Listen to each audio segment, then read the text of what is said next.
Alors, bonjour tout le monde. Alors, comme prévu, écoutez, je vais vous parler aujourd'hui donc d'astrologie. Plusieurs choses. Je vais vous parler de chaque signe astrologique, c'est-à-dire que comment est-ce que ces signes-là finalement vont réagir dans la vie de tous les jours, mais également dans une société, dans une entreprise, également sur le plan des relations interpersonnelles. On va voir également l'aspect, on va dire, subordonné et chef, bien sûr, puisque ça influe également beaucoup sur comment est-ce que les gens interagissent dans une entreprise, de savoir un peu de quel signe astrologique est-ce qu'ils sont. Alors, moi, ce que je vais faire aujourd'hui, c'est que, le principal, ça va être l'articulation sur le plan politique. Bien sûr, puisqu'on va essayer de voir un peu sur le plan politique quels ont été les signes astrologiques finalement de nos dirigeants. Alors, quand je dis dirigeants, ça va être d'une part le président de la République, dans les deux têtes de l'exécutif, d'une part le président de la République, mais d'autre part le Premier ministre. Donc on va voir qu'il y a des signes qui reviennent tout le temps, d'accord? Et puis il y a des signes qui sont vraiment pas du tout représentés. Alors que, depuis la Première République jusqu'à aujourd'hui, vous avez quand même pas mal si vous voulez, de chefs, on va dire, de l'exécutif qui se sont succédés. Et il y a donc des signes astrologiques qui sont jamais revenus une seule fois. Alors, je vais vous parler d'astrologie et ce que ça représente d'abord pour moi. Ce qui est intéressant, finalement, dans l'astrologie, ça va être vraiment le fait de mieux connaître la personne en face. Pour ceux qui pratiquent un peu l'astrologie, écoutez, pour ceux qui, pas pratiquent, mais en tout cas qui ont déjà, on va dire, eu l'occasion de se frotter un peu à cette discipline, vont savoir, par exemple, qu'en ce qui me concerne moi, écoute Toudzar, j'espère que tu vas poser des questions, hein, il n'y a pas de souci. Vont savoir que je suis ce qu'on appelle un vierge ascendant vierge. Je vais revenir sur chaque signe tout à l'heure, mais vierge ascendant vierge, ça veut dire que il y a cet aspect, on va dire, méticuleux qui va revenir doublement dans ma propre personnalité. On va voir tout à l'heure ce que c'est qu'une personnalité profonde, on va voir ce que c'est qu'un ascendant, on va voir ce que c'est que des planètes qui sont dans des signes, des planètes qui sont dans des maisons. Mais quoi qu'il en soit, c'est quand même important de savoir ces choses-là. Et puis moi, l'intérêt pour moi, ça va être vraiment que finalement, ça m'amène à comprendre l'autre. Donc il y a cette idée de compréhension de l'autre qui n'est pas forcément quelque chose d'évident, puisque chacun a sa propre personnalité. Et donc l'astrologie, ça va être quelque chose qui va vous apporter finalement cette compréhension de l'autre. Non pas juger cette personne, mais l'accepter finalement. Parce qu'il y a des signes, on va dire, qui sont vraiment très exubérants, qui sont très extérieurs, qui vont vraiment, on va dire, aller au-delà de ce que vous pensez qu'ils sont capables de faire. Et puis il y a des signes qui vont être un peu plus dans la retenue, etc.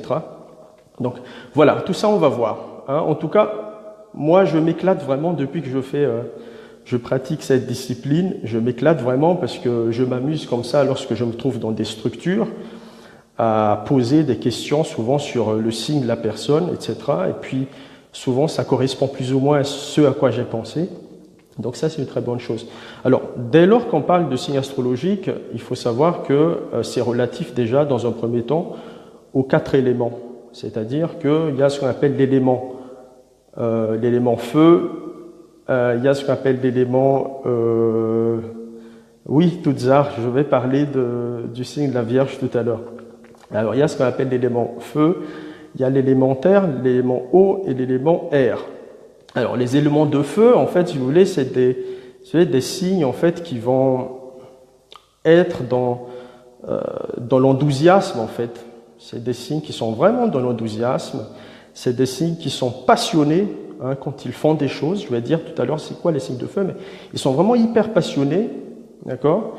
ils y vont pas de main morte. Il y a cette spontanéité qui vient avec, il y a cette idée de primarité également. Donc l'élément feu, en fait, comme son nom l'indique, ça va apporter de l'énergie, en fait, finalement, puisque c'est cette énergie, en fait, qui amène l'élément feu à vraiment agir de façon, je dirais, entière. C'est des gens qui ne sont pas dans la demi-mesure. Alors les éléments feu, c'est quoi? C'est le bélier, lion et sagittaire. Donc voilà les signes qui sont finalement d'éléments feu. Donc bélier, lion, sagittaire. Ensuite, vous avez ce qu'on appelle l'élément terre. Alors, l'élément terre, c'est quoi? Ça va être les gens qui sont de signes taureau, vierge et capricorne. Ce qui est intéressant avec l'élément terre, c'est des signes, enfin c'est les signes c'est le signe le plus pragmatique finalement. Alors Fifi Christelle, Cancer, signe eau. Tout à fait, Fifi Christelle. Alors Cancer, on va y venir tout à l'heure, mais déjà ce qui est sûr, c'est que Cancer, c'est un signe de l'eau, donc c'est un signe qui va être vraiment dans, si vous voulez, dans les sentiments, dans les sensations, qui vont percevoir des choses beaucoup plus que le commun des mortels, on va dire. Mais surtout, Cancer, ça va être le signe tourné vers la famille. En fait, ça c'est très Cancer, c'est-à-dire que ça va être signe tourné vers la famille, vers le passé, donc les traditions, etc. Ça c'est très Cancer. Je reviendrai tout à l'heure, Fifi Christelle, sur Cancer, puisque Cancer, c'est le signe, en fait, si vous voulez, qui est vraiment le meilleur pour donner des conseils, en fait. On va voir pourquoi. Mais en même temps, Cancer, Fifi Christelle, hein, c'est le signe qui ne peut pas vivre sans les autres. Hein, c'est un signe vraiment de l'association avec les autres, avec la famille, et qui aura tendance finalement, dans chacune de ces relations, à prendre les choses, enfin prendre les gens pour des membres de leur famille. Alors, Fifi va pas éteindre le feu, puisque on va voir qu'il y a des signes qui correspondent un peu plus que les autres. Par exemple, les signes d'eau s'accordent très bien avec les signes de terre, et il y a les signes de feu qui s'accordent très bien avec les signes d'air. On va y revenir tout à l'heure. Mais je parlais des signes de terre, donc en l'occurrence Vierge, Taureau et Vierge, Taureau et Capricorne. En fait, c'est l'esprit cartésien, pragmatique. Hein, on aura tendance à analyser les choses qui sont sous nos yeux. C'est le concret, quoi. On n'a pas vraiment cette facilité comme les signes de l'air, par exemple, on va dire, à pérégriner finalement mentalement. Hein. Ce qui est important pour nous, c'est ce qu'on voit aujourd'hui. On n'est pas très tourné vers le passé ni le futur. Le plus important, c'est aujourd'hui. D'accord? Ensuite, on va voir qu'il y a des... Non, on peut pas mettre sur pause tout. On peut pas mettre sur pause. Mais par contre, j'enregistre la vidéo, donc je mettrai sur YouTube plus tard. Alors, ce qui est intéressant également, c'est les signes d'air. Les signes d'air, c'est quoi? Les signes d'air, c'est donc vous avez Gémeaux, vous avez Balance et vous avez donc Gémeaux, Balance et Verseau. Alors, ce qui est intéressant avec les signes d'air, c'est que c'est des signes de la communication finalement. C'est des gens qui ont tendance à vouloir vraiment communiquer à outrance, on va dire. Ils vont toujours vouloir communiquer. C'est le signe également qui ne se complaît pas dans une forme de, on va dire, d'oppression. Les signes d'air, de façon générale, ont besoin de liberté. Et cette liberté se traduit également finalement à travers l'intellectualité du signe, bien sûr, puisque un signe d'air, ça va être vraiment un signe d'échange, mais également c'est le signe de la curiosité intellectuelle. Les personnes qui sont de signe d'air vont vouloir apprendre tout le temps de nouvelles choses, explorer de nouvelles possibilités, etc. Ça, donc, c'est très, finalement, c'est très signe d'air, d'accord? Après, chaque élément, bien entendu, comme je disais, chaque élément a ses limites finalement. Hein, on parlait du signe de feu, mais l'énergie, il faut quand même savoir canaliser l'énergie, sinon vous allez vous fatiguer très vite. Hein. La Terre, c'est finalement cette incapacité d'abstraction, comme on l'a dit. C'est des gens qui ne voient que, qui ne pensent qu'à ce qu'ils voient finalement. Les signes d'air, ça va être ça, c'est que tellement ils vont pérégriner, je disais mentalement, que ils vont pas vraiment avoir de projet très fixe, d'accord? Ils vont un peu se disperser, donc ils auront besoin finalement les signes d'air, ils auront besoin finalement de personnes finalement autour d'eux qui les ramènent finalement un peu à la terre, à la réalité, pour qu'ils concrétisent toutes ces choses finalement auxquelles ils pensent. Et puis vous avez les signes d'eau. Les signes d'eau, c'est le poisson, le scorpion et le cancer. Donc le signe de Fifi tout à l'heure. Alors, les signes d'eau, c'est quoi? Ce qui est intéressant avec les signes d'eau, c'est les signes de l'émotion, de l'émotivité. C'est les signes également de la sensibilité, de l'intuition. Souvent, les signes d'eau, ça va être des gens qui vont voir finalement les choses, qui vont percevoir surtout les choses bien avant, si vous voulez, les autres. Donc, c'est pas forcément des signes qui auront besoin de trop réfléchir avant de comprendre quelque chose, parce qu'ils ont vraiment cette intuition en fait assez développée. Ça, c'est très signe d'eau. Surtout le signe du poisson, qui est le dernier signe. Après, le problème, c'est le problème des signes d'eau de façon générale, ça va être cette idée vraiment de tout mener par les sentiments. Alors qu'il y a des cadres, on va dire, où il faut être un peu plus dans la réflexion, dans l'intellectualité. Et pourtant, les signes d'eau, ça va être avant tout l'intuition, les sentiments, etc. Qu'est-ce que je ressens dès que j'arrive dans un environnement et je pense que ce que je pense est vrai. Ça, c'est important puisque des fois, il faut aller beaucoup plus en profondeur, finalement, et investiguer un peu plus à la façon du scorpion, parce que c'est pour ça que le scorpion est un signe, on va dire, assez dangereux, puisque c'est un signe d'eau, certes, mais qui aura tendance finalement à fouiner beaucoup sur tout ce qui se passe autour. Alors, on a parlé des éléments, il y a également ce qu'on appelle en astrologie la quadruplicité. Alors la quadruplicité, ça veut dire quoi? La quadruplicité, c'est en fait c'est comment est-ce que on va dire ça juste comme ça, comment est-ce que chacun de ces signes va interagir avec son environnement et de quelle façon. Par exemple, il y a ce qu'on appelle les signes cardinaux. Les signes cardinaux, c'est quoi les signes cardinaux? En fait, dans l'astrologie de base, les signes cardinaux, ça va être les signes qui annoncent les débuts de saison. Alors, il y a juste un truc qui est important à dire déjà dès le départ, c'est que c'est pas qu'on se trouve dans l'hémisphère sud que l'astrologie n'est pas valable ou qu'il y aura une autre façon d'interpréter les signes.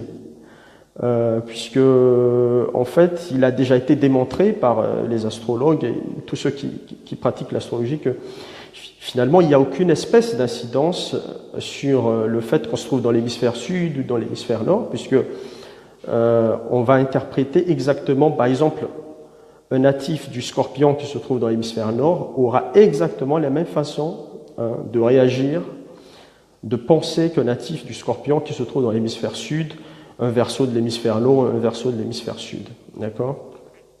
L'astrologie, c'est ça, c'est du symbolisme. Et surtout, ce qui est intéressant pour moi, c'est que je pratique une astrologie qui s'appelle l'astrologie, le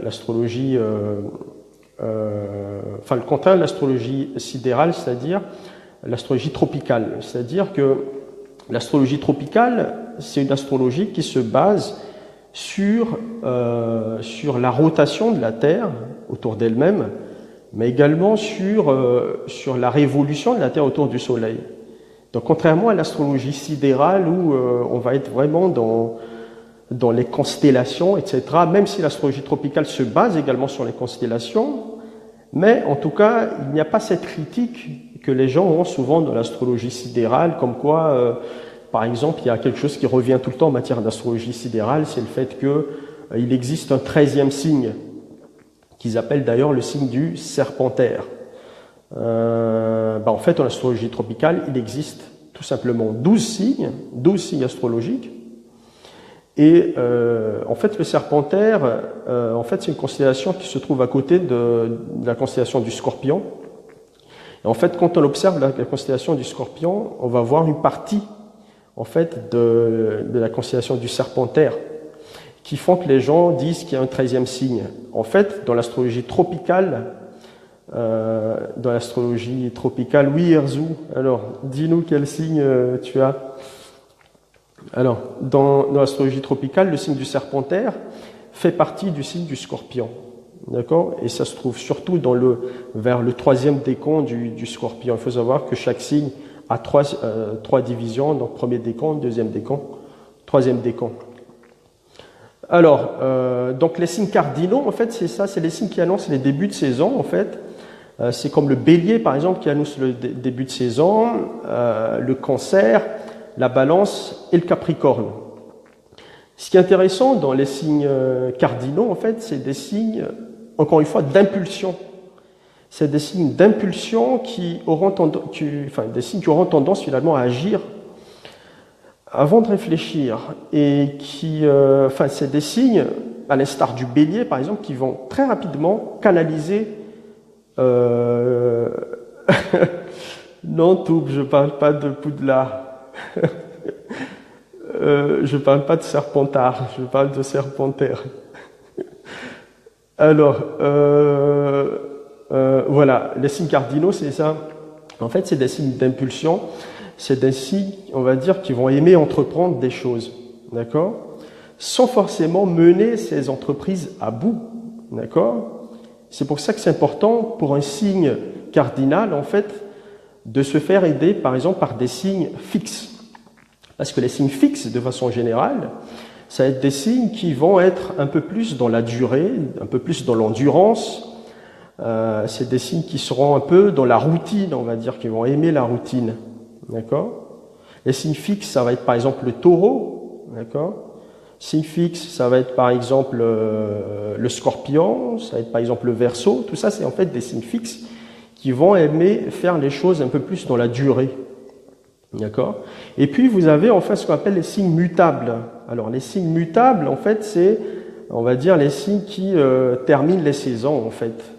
Et quand on parle de fin de saison, on est plus dans l'idée de changement.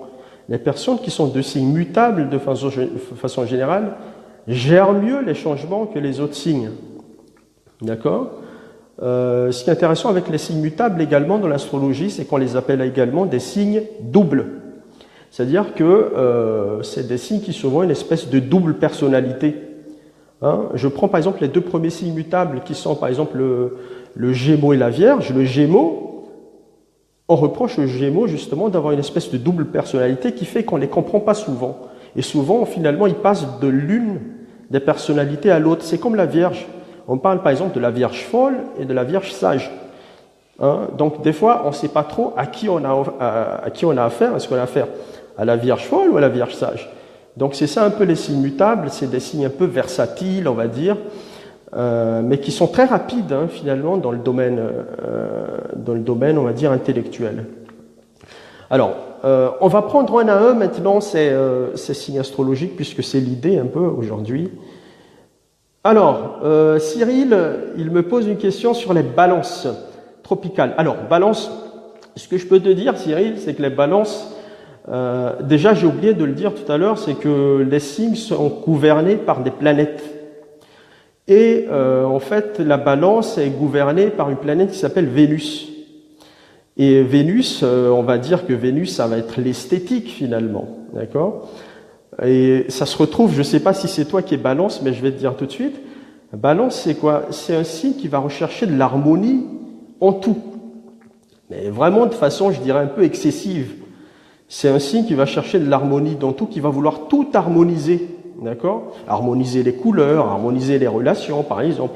Harmoniser, harmoniser un plat, par exemple. C'est ça que je te demande, est-ce que c'est ton signe, puisque là, ça se retrouverait. Alors, c'est un signe qui justement va exactement, tu vois, donc tu es Balance, c'est le signe de l'harmonisation finalement, tu vas vouloir tout harmoniser, c'est le signe de la paisibilité également, c'est pas un signe qui va rechercher de la confrontation, c'est un signe qui va vouloir que tout soit en équilibre finalement dans sa vie. Ça, c'est très Balance. Et c'est ce qu'on reproche de façon générale aux personnes qui sont de signe Balance, c'est le fait que, à force de vouloir tout harmoniser, à force de vouloir peser le pour et le contre dans tout ce qu'on fait, on aura tendance à reporter les prises de décision. C'est-à-dire qu'une personne qui est balance, souvent, va vouloir beaucoup réfléchir avant de prendre une décision, ce qui fait que, dans le côté négatif, je dirais, de la balance, ça va être ça, c'est vraiment le fait de, on va dire, de reporter les décisions. Mais sinon, il y a vraiment cette idée d'harmonisation qui caractérise vraiment les gens qui sont du signe de la balance. Donc en fait, les gens qui sont du signe de la balance, de façon générale, en fait, c'est vraiment des gens, on va dire, qui sont très bons pour négocier, par exemple, qui sont très bons pour négocier, des bons entremetteurs également. Donc voilà, on peut facilement, enfin on peut très rapidement dépêcher un signe de la balance pour essayer d'être en accord avec tout le monde, et puis ensuite discuter autour d'une table, etc. Bon, balance, c'est ça, hein, l'harmonisation en tout. Et je pense que tu as trouvé finalement ta voie, Cyril, dans la gastronomie, puisque la gastronomie, c'est également une harmonisation du plat, on va dire. Alors, il y a une question sur Capricorne. Alors, Capricorne, c'est quoi? Capricorne, c'est un signe de terre, d'accord? Et comme tous les signes de terre, ça va être le signe du pragmatisme. Ça va être le signe du pragmatisme. Capricorne, c'est également le signe du respect des lois, du respect des institutions. C'est très Capricorne. C'est un signe terrestre, comme je le disais, donc qui va être plus dans l'action. Mais ce qui caractérise surtout les gens qui sont du signe du Capricorne, ça va être leur carrière. En fait, ça va être leur carrière, c'est-à-dire que le Capricorne, c'est le signe, je dirais, le plus carriériste des signes astrologiques. C'est-à-dire, ils vont tout le temps penser avec une espèce de froideur à leur carrière. Et souvent, ceux qui sont avec... si, par exemple, vous avez un conjoint qui est Capricorne, il faut laisser la personne, des fois, vivre son individualité, finalement, son envie d'être seul, son espèce de froideur, parce que c'est un signe de terre, et son envie finalement, coûte que coûte, de réussir dans sa vie. Alors Capricorne, c'est pas un signe qui va aller vite. Hein. Capricorne, c'est un signe qui va tout doucement. C'est ce qu'on dit tout le temps d'ailleurs. Capricorne, c'est comme une tortue, on va dire, par exemple, qui va monter une montagne. Je vais parler du Bélier tout à l'heure, Aladj. Alors, je vais parler du Bélier tout à l'heure. Je vais quand même noter pour pas que j'oublie.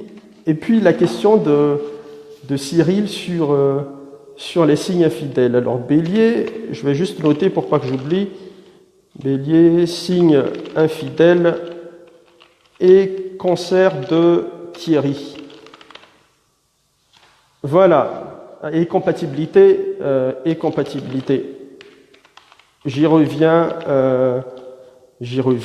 Alors, pour la personne qui a posé la question sur le Capricorne, c'est ça. Et c'est d'ailleurs la raison pour laquelle c'est vraiment dommage que parmi les présidents de la République, depuis la Première République, ni les premiers ministres, il n'y a jamais eu de Capricorne. Parce que le Capricorne, c'est quoi? C'est vraiment le signe qui va mettre en place, en fait, des institutions en politique, qui va mettre en place les lois et qui va agir dans le cadre de ces lois-là, qui ne va pas se disperser.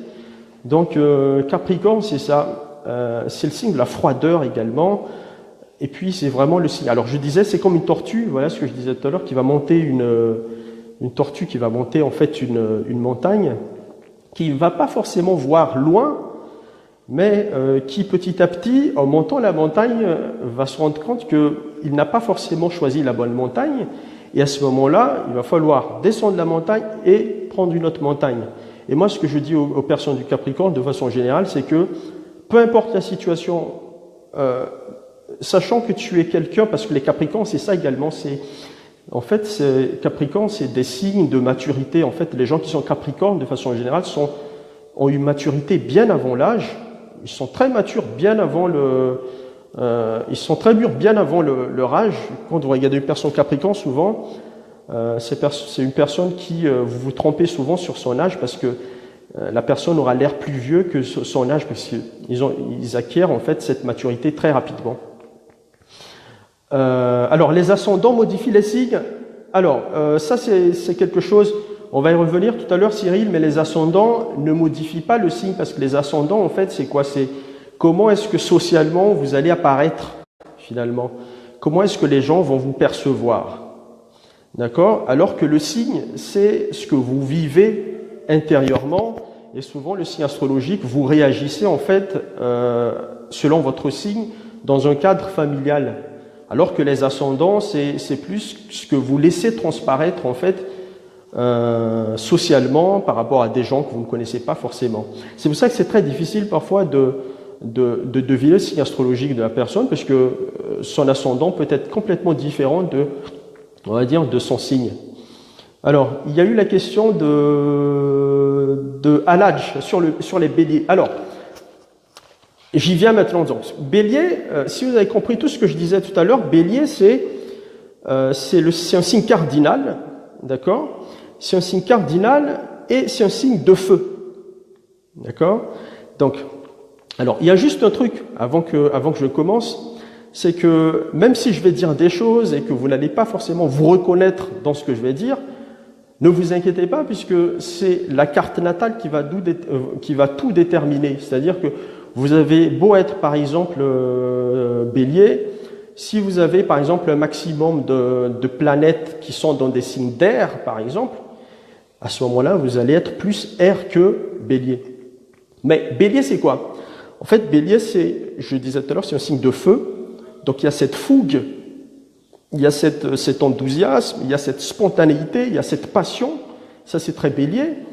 Mais également, le caractère cardinal du bélier. Alors, ce qui est intéressant avec le bélier, c'est que c'est un signe qui va canaliser son énergie pour rapidement, finalement, transformer son idée en action. Donc, c'est en fait un signe qui ne va pas réfléchir très vite avant d'agir. Donc, il va tout de suite agir. Et étant signe de feu, de façon générale, les béliers disposent finalement d'un certain charisme, finalement, et d'une certaine intelligence dans l'action. D'accord? Alors, si on regarde l'histoire des républiques à Madagascar, puisque j'ai noté, j'ai essayé de chercher sur Internet les dates de naissance de chacun de nos présidents et de nos premiers ministres depuis la Première République. Gabriel Ramanantsoa, par exemple, pour ceux qui s'en rappellent, il était Premier ministre vers la fin du mandat de Philbert Tsiral. Ensuite, il a dirigé le directoire militaire, notamment parti en 72. Gabriel Ramanantsoa était bélier. Et Gabriel Ramanantsoa était bélier. Et ce qui est intéressant avec les béliers, c'est quoi? C'est que, comme je disais tout à l'heure, c'est des signes qui vont être dans des mesures, en fait, en politique, des mesures, on va dire, qui vont impacter très rapidement. C'est-à-dire qu'ils ne vont pas réfléchir très longtemps, ils vont aller dans l'affrontement et forcer des choses. Ok, Toutzar, salut. Alors, ils sont fidèles, les béliers. Les béliers sont fidèles. Alors, ce qui est intéressant, c'est que les béliers, c'est la fougue, comme je le disais tout à l'heure, c'est un signe conquérant, on va dire, d'accord? Donc, après, il faut voir la limite entre être un conquérant, éventuellement un séducteur, pour rester finalement tout simplement dans l'idée de séduction, sans forcément aller au-delà, mais rester fidèle. Mais de façon générale, bélier, c'est ça. Donc voilà, c'est forcément un signe qui va aller forcément dans la séduction. Après, est-ce que séduire, c'est être infidèle? Je te laisse répondre à la question, Cyril. Quoi qu'il en soit, je parlais de Gabriel Ramanantsoa. En fait, pour ceux qui se rappellent, alors c'est plus de notre époque, mais à l'époque de la Première République, il y avait ce qu'on appelle les impôts per capita. Les impôts per capita, c'est-à-dire qu'en fait, il y avait des gens en fait qui se baladaient dans la rue avec une espèce de carte d'identité qui est en fait un certificat, on va dire, de paiement de l'impôt. Et bien ce monsieur, Gabriel Ramanantsoa, quand il était arrivé au pouvoir, il a aboli tout bonnement les impôts per capita.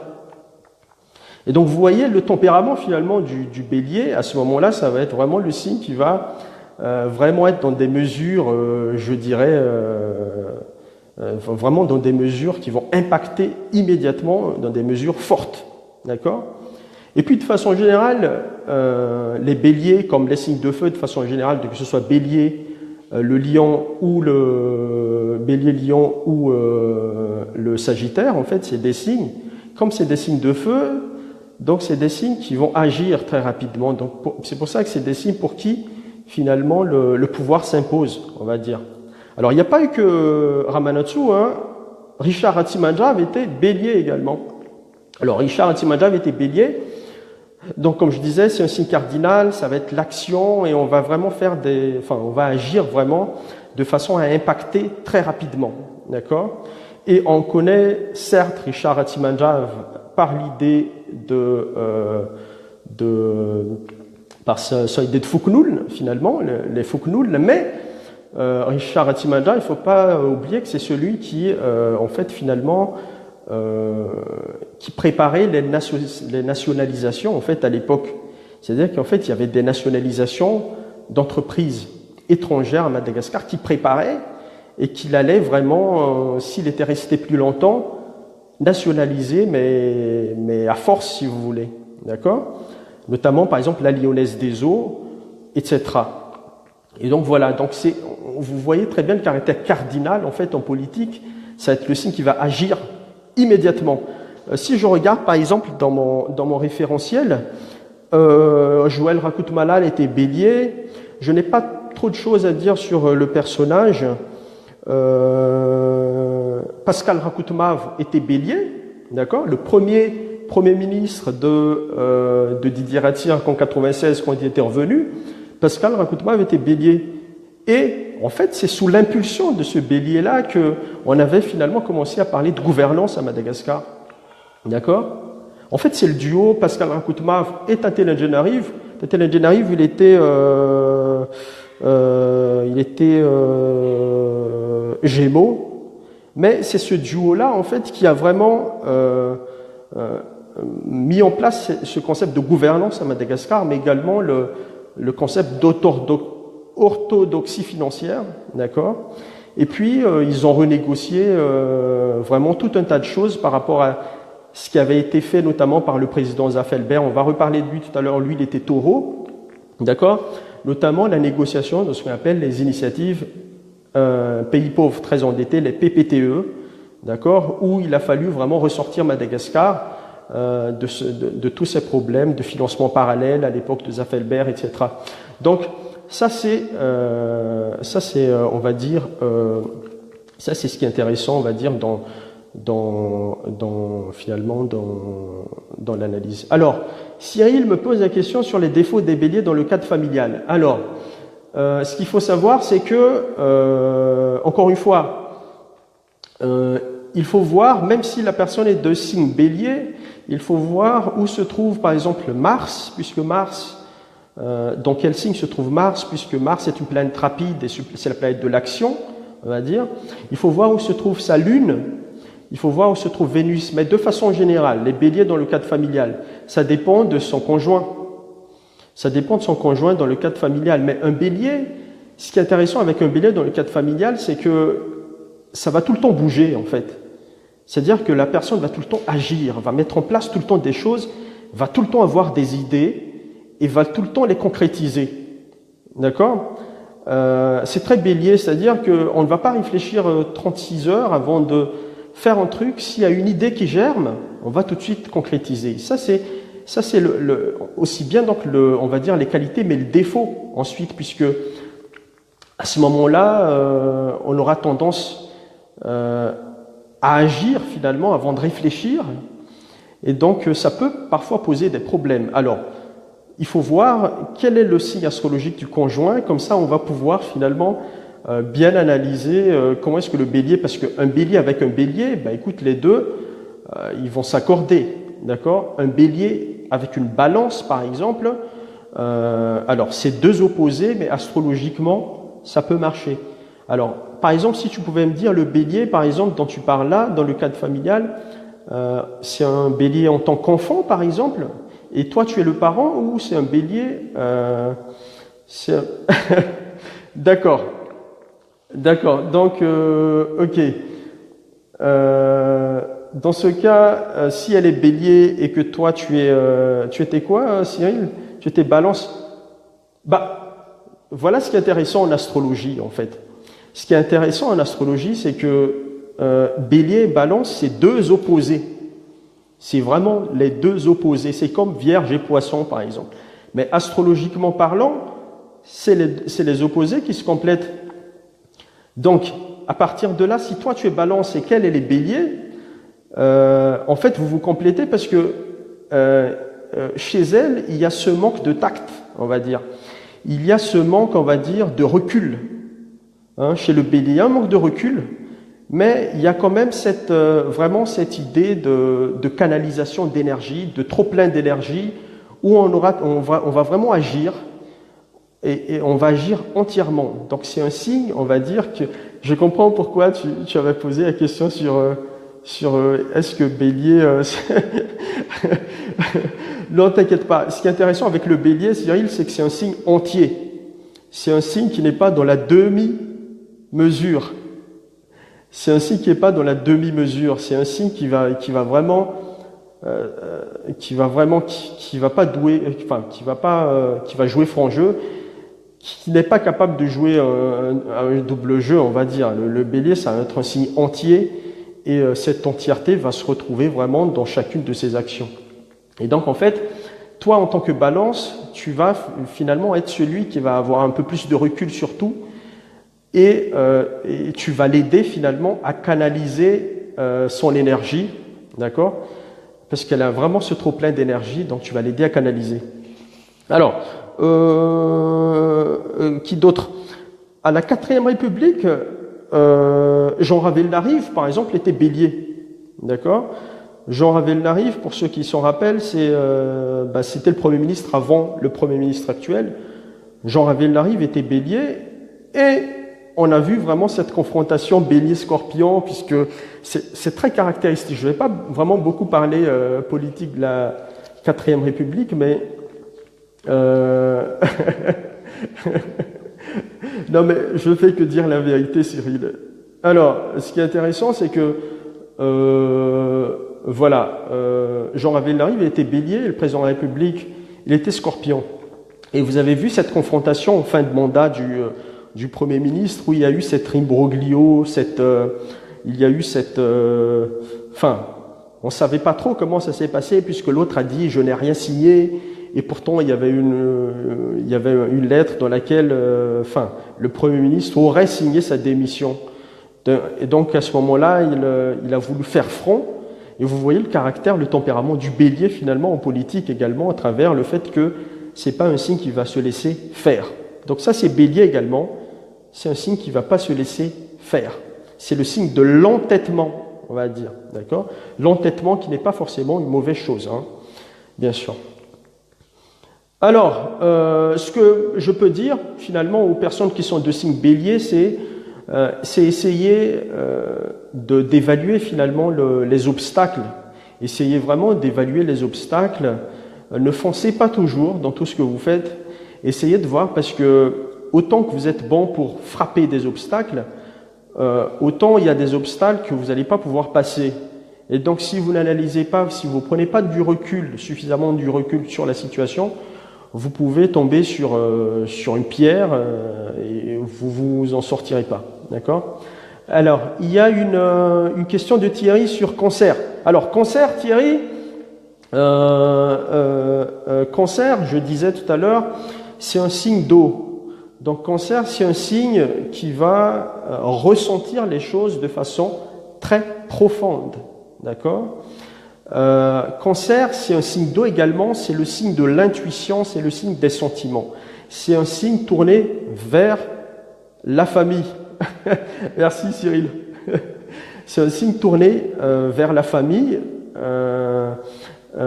Et ce qui est intéressant avec les cancers, c'est que tout va être familial chez le cancer. C'est-à-dire que tout va être familial. C'est un signe qui aura tendance qui peut pas finalement avoir des relations sans vraiment que ce soit quelque chose de familial. Et c'est ça le danger chez les personnes de signe cancer de façon générale, c'est que même dans des relations professionnelles, par exemple, il pourrait, par exemple, vouloir faire en sorte que les choses soient un peu plus familiales, un peu plus, on va dire, de proximité, mais ça peut poser un problème, puisque les relations professionnelles, souvent, se doivent, dans une certaine mesure, d'être assez distantes, assez froides, même si c'est toujours important de traiter les gens avec un certain respect. Alors, compatibilité, écoute, cancer, c'est un signe d'eau. Donc, comme tous les signes d'eau vont s'accorder avec eux-mêmes, d'accord? Donc, cancer va être bien avec un signe de scorpion, un signe de poisson, mais également avec le signe de terre, d'accord? Par exemple, la Vierge, le Taureau et le Capricorne. Mais ce qui est intéressant, c'est que tu me dises, par exemple, un autre signe, Thierry, pour que je te dise un peu comment est-ce que ça se passe. Nous avons ensuite le signe du Taureau. Alors, il n'y a eu qu'un seul Taureau, d'accord, dans toute l'histoire de la République, en président et en Premier ministre, c'était Zaffelberg. Alors, Taureau, c'est quoi? Taureau, c'est un signe fixe. Voilà, exactement, Cyril. Donc, tu es Balance, ascendant Balance. Donc, ça va vraiment exacerber, encore une fois, ton côté Balance. D'accord? Voilà. Donc, voilà, l'esthétique très développée, etc. Donc, voilà. Mais en même temps, ce qui est intéressant, c'est que tu as quelqu'un qui est de Bélier, qui va vraiment t'aider à agir, qui va rajouter finalement un peu d'énergie dans tout ce que tu fais, un peu de peps, on va dire, dans tout ce que tu fais. Alors, Taureau, c'est quoi? Taureau, c'est un signe, comme je le disais, comme je le disais tout à l'heure. Alors, Fifi Christelle, compatibilité cancer. Comme je le disais tout à l'heure, les personnes du même signe, les natifs du même signe, ça fonctionne.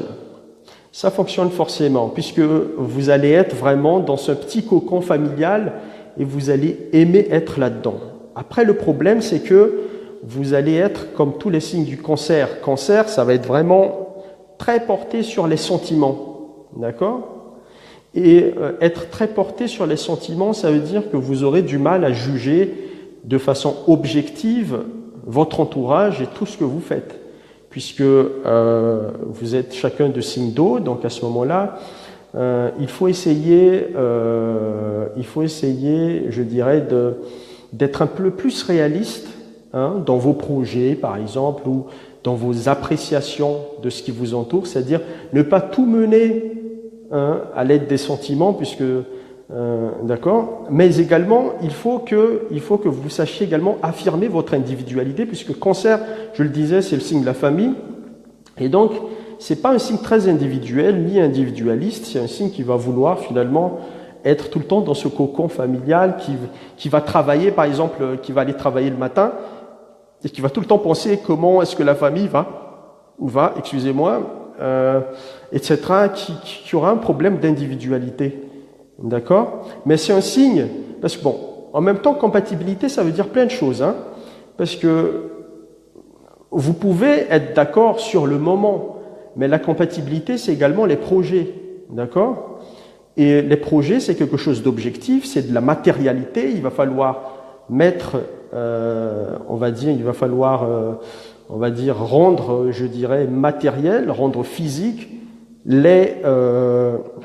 rendre physique, on va dire, les idées que vous avez. Donc, c'est pas forcément quelque chose d'évident. Alors, cancer Capricorne, Zou, ça va être la chaleur contre la froideur, d'accord? Comme je disais tout à l'heure, cancer, c'est le signe de la famille, c'est le signe des sentiments, c'est le signe qui va vouloir vraiment ressentir des choses. Capricorne, c'est le contraire, d'accord? Capricorne, c'est l'individualité, la froideur. Il ne faut pas forcer un Capricorne à dévoiler ses sentiments. Je ne dis pas qu'il n'en a pas, mais il n'a pas forcément envie d'en parler. Il veut parler de choses réelles, d'accord? Il veut parler de choses rationnelles. Pour lui, les sentiments, c'est pas forcément quelque chose de rationnel. C'est pour ça qu'on dit d'ailleurs que, bon, Capricorne et Vierge, c'est plus Capricorne et Vierge, mais moins le Taureau, puisque Taureau est gouverné par Vénus, mais Capricorne et Vierge, c'est des signes qui auront tendance plutôt à analyser leurs sentiments plutôt que vivre leurs sentiments, d'accord? Contrairement à des signes d'eau. Et donc, mais encore une fois, c'est ça qui est intéressant. C'est ça qui est intéressant, c'est de se rendre compte de vos divergences, de se rendre compte de qu'est-ce qui ne va pas entre vous, pour justement, vous savez, en astrologie, vous n'allez pas bien loin si vous êtes vraiment pareil. Vous êtes bon sur l'instant, mais en matière de projet, en matière en matière d'action, en matière de comment faire les choses au jour le jour, si vous êtes du même signe, il se peut que vous vous emportez dans votre délire à vous deux, qui fait que vous n'allez pas, aller bien loin. Donc, ok, Fifi, ben voilà, comme je disais, hein, tu peux pas rester toute seule très longtemps. En fait, il faut toujours l'autre personne.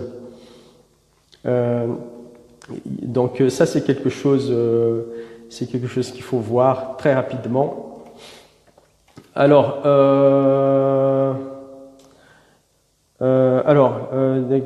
tu parles de notion de famille, n'est-ce pas, un tout dans la vie professionnelle du point de vue, tu as la capacité naturelle à rallier les... Thierry, alors le signe opposé, en fait, je vais y venir, le signe opposé à Cancer, c'est le Capricorne, d'accord? Et comme je disais tout à l'heure, Cancer-Capricorne, c'est deux opposés. D'accord? Donc il faudrait qu'ils se rendent compte des atouts de l'autre pour pouvoir avancer. D'accord? Oui, Fifi. Alors, Vierge et Capricorne, analyser un sentiment, expliquer plus, vivre le sentiment. Vierge et Capricorne, ça veut dire quoi? On est là dans deux signes de terre. D'accord? Donc, comme ces deux signes de terre, ils vont être d'accord, ils vont s'accorder, il n'y a aucun problème là-dessus. Ce qui est intéressant dans Vierge Capricorne, et c'est là que ça peut poser problème éventuellement, c'est que on aura tendance vraiment à tout analyser. D'accord? Vierge Capricorne, c'est l'analyse, la rationalité, il faut que tout soit rationnel, etc. Donc en fait, Vierge et Capricorne, c'est pas forcément un signe, par exemple, qui va vouloir, bah écoute, allez, on part en vacances quelque part, on va faire un peu la fête, etc. Parce que c'est des signes qui sont un peu plus dans la froideur, dans le train-train quotidien, comme tous les signes de terre, etc. Donc, il faut voir après comment est-ce que sont leurs cartes natales. C'est pour ça que ce qui est bien, c'est qu'après cette vidéo, vous m'envoyez par exemple les dates et heures de naissance pour qu'on puisse voir par exemple où sont leurs lunes. D'accord? Où sont leurs lunes et où sont leurs Vénus, puisque la lune va montrer en fait quel genre d'amoureux finalement vous êtes, puisque comment est-ce que vous allez vivre vos sentiments intérieurement, et Vénus qui va montrer quel genre de séducteur vous êtes, d'accord, dans la vie de tous les jours, etc. Donc même si vous êtes Vierge et Capricorne, vous êtes chacun d'un signe de terre, mais il faut voir ensuite, on va dire, alors, je ne peux pas faire l'analyse du thème natal pour le moment, Cédric, mais est-ce que tu peux me reposer la question, puisque je n'ai pas vu ta question tout à l'heure? Très bien. Alors, comme je disais, Taureau, j'étais sur le site du Taureau. Taureau, c'est ça. Taureau, c'est gouverné par Vénus.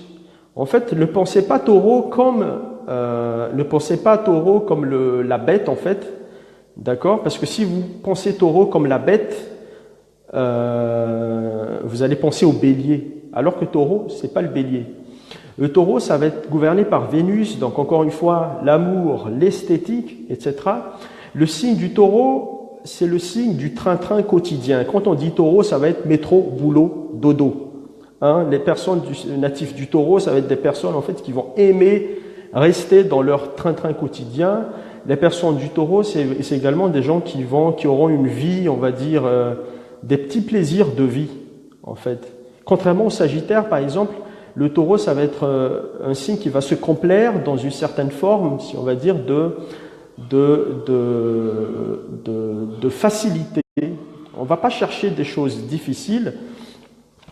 Une personne Taureau, par exemple, on reconnaît toujours les personnes taureaux comme ça, c'est que c'est des gens, même s'ils ont vraiment beaucoup de moyens, par exemple, les personnes taureaux vont être des signes qui, en apparence, vont rester très simples, limite simplistes. D'accord? Donc ça, c'est très taureau. Mais par contre, il faut savoir que les personnes qui sont de signe taureau, en fait, c'est des gens qui seront forcément liés à une question d'argent. C'est pour ça qu'on dit que taureau, c'est le signe le plus matériel, voire matérialiste. Parce que les personnes qui sont de signe taureau, c'est des personnes qui auront tendance finalement à vouloir vraiment rechercher de l'argent, hein, une fortune, non pas une grosse fortune, mais une fortune suffisante pour se sécuriser. D'accord? Ça, c'est très intéressant chez les taureaux. Donc, en fait, c'est le signe. Mais après, justement, pourquoi on dit taureau? Parce qu'il ne faut pas l'énerver ensuite. Il est dans son train-train quotidien. Il est dans son... C'est un signe fixe, comme on dit. Donc, vraiment, dans son endurance, il a sa façon de faire les choses. Il ne faut pas essayer de chambouler, finalement, son train-train quotidien. D'accord? Donc, c'est un signe, bien entendu, en amour, qui va être très fidèle, puisque c'est un signe...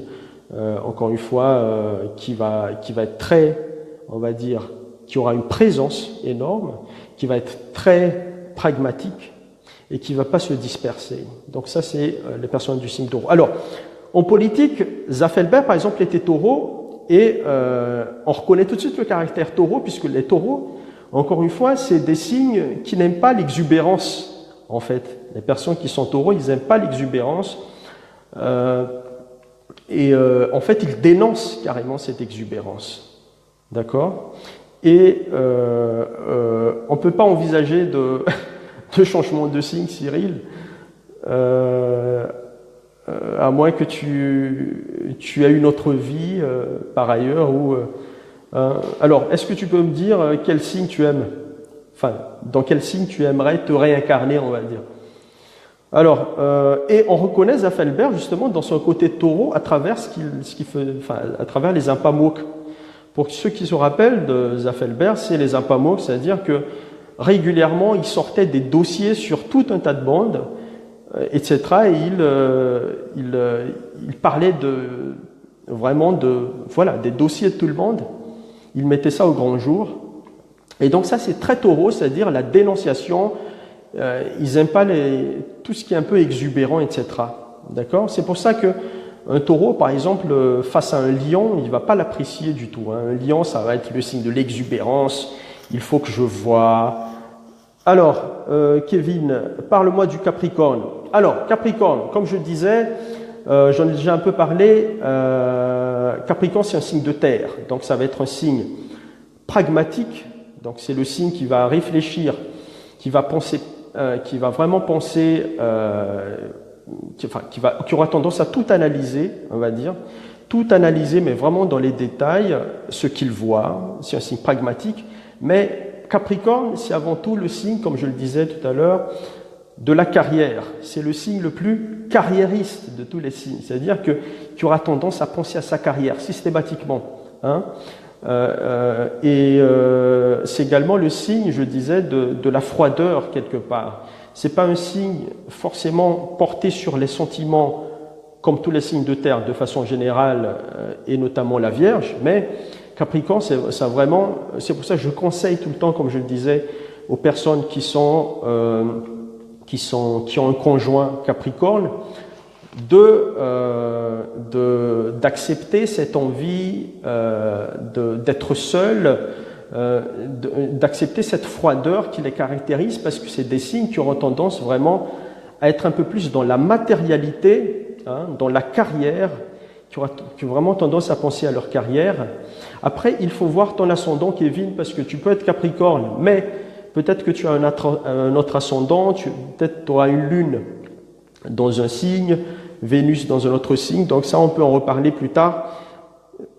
Quand tu m'enverras par exemple par MP ta date et ton heure précise de naissance, comme ça, on peut bien analyser ton comportement de façon générale si tu veux en savoir un peu plus sur toi. Mais Capricorne, c'est ça, hein. C'est un signe également, comme je disais, cardinal, donc comme tous les signes cardinaux, qui canalisent très vite leur énergie pour passer à l'action. d'accord, qui canalise très vite pour passer finalement à l'action. C'est-à-dire que c'est pas un signe qui va réfléchir très longtemps, il va tout de suite passer à l'action et surtout réfléchir ensuite, mais qui reste vraiment dans le respect des lois. Le taureau, c'est vraiment le respect des lois, le respect des institutions, etc. Alors, Cyril, si je comprends bien, un père taureau a une mauvaise relation avec son père lion. Non, non, un père taureau doit tout simplement comprendre que son enfant lion a besoin de reconnaissance. Son enfant lion a besoin d'être vu. Son enfant lion a besoin de, son enfant lion a besoin qu'on reconnaisse tout ce qu'il fait finalement. Voilà, d'accord. Donc, si tu es un père taureau et que ton enfant est lion, il faut que tu acceptes le fait que il veut se faire voir.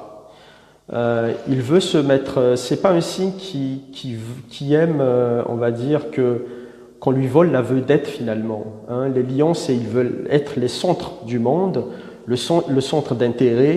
Et il faut les laisser dans leur petit délire comme ça, parce que lion, c'est également le signe quelque part qui est de la générosité quelque part. Donc un lion, ça va être un signe très généreux. Et donc c'est comme un lion qui s'occupe finalement de sa meute, d'accord. C'est comme un lion qui s'occupe de sa meute. Il a besoin d'être le centre d'intérêt, mais il faut savoir qu'il est également très généreux, d'accord. Donc il faut tout simplement accepter. Alors, que penses-tu des fois une date de naissance avec 2 horoscopes? C'est pas possible, Cédric. Ça n'existe pas. Par contre, il y a les limites. Il y a les limites, par exemple, il y a des personnes. Alors, par exemple, Monsieur Olivier Mahafal, notre actuel Premier ministre, il a une date qui chevauche finalement entre 2 signes. En fait, ça se trouve à la fin d'un signe et au début d'un autre. Et en fait, il faut savoir l'heure de naissance, parce que s'il est né le matin, ça va être un signe, ou s'il est né l'après-midi, ça va être l'autre signe. Donc, ça veut dire que il faut savoir l'heure de naissance, mais c'est pas possible d'avoir 2 signes, ça n'existe pas. C'est pour ça qu'il y a des gens. J'ai une collègue, par exemple, toute sa vie, elle a pensé qu'elle était,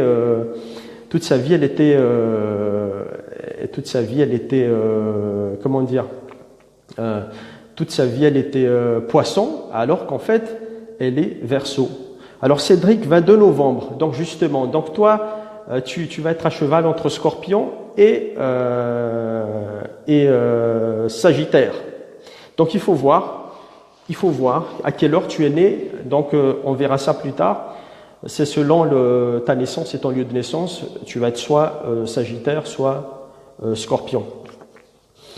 Voilà, hein, ça c'est les taureaux.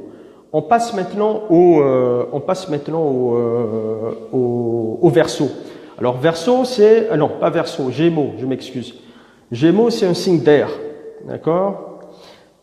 Comme tous les signes d'air, ça va être le signe de la liberté, ça va être le signe de l'intellectualité, ça va être un signe intellectuel, ça va être le signe de la curiosité, d'accord. Donc les personnes Gémeaux, de façon générale, en plus c'est un signe mutable, comme je le disais tout à l'heure, donc c'est un signe qui va avoir une espèce de double personnalité qu'on n'arrive pas forcément à saisir, d'accord. Alors, Gémeaux, c'est le signe qui a besoin constamment, tous les signes d'air, ils sont pareils, c'est un signe qui a besoin constamment on va dire, d'exciter son intellectuel, d'accord. Donc c'est un signe, Gémeaux, c'est un signe qui, par exemple, un signe qui n'a pas une discussion, par exemple, de haute volée avec quelqu'un, va très rapidement, on va dire, s'ennuyer, puisque c'est un signe qui recherche vraiment que sa curiosité, finalement, intellectuelle soit satisfaite. Tu me dis qu'on va parler de politique, maintenant, vu que tu as Diego là en ce moment.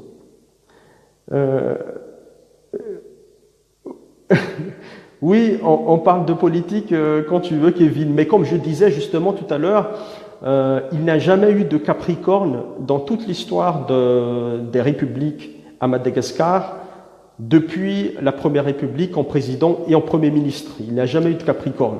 Pourtant, Capricorne, ça va être le signe qui va mettre en place des lois. Il ne faut pas déroger à ces lois, qui va mettre en place des institutions. Il faut être dans le respect des institutions. Et ce genre de personnage, Capricorne, n'a jamais existé, ni en président de la République, ni en Premier ministre. Donc, Capricorne fait partie des signes qui n'ont jamais, on va dire, existé en chef, on va dire, de l'exécutif à Madagascar.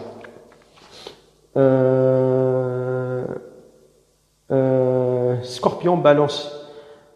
Oui, Scorpion, Balance, c'est un problème. Pourquoi? Parce que Scorpion, et je vais y revenir tout à l'heure, Scorpion, c'est, comme on dit, le signe de la destruction pour la reconstruction. D'accord? Ça, c'est Scorpion. C'est-à-dire que c'est un signe qui ne va pas être dans la demi-mesure. D'accord?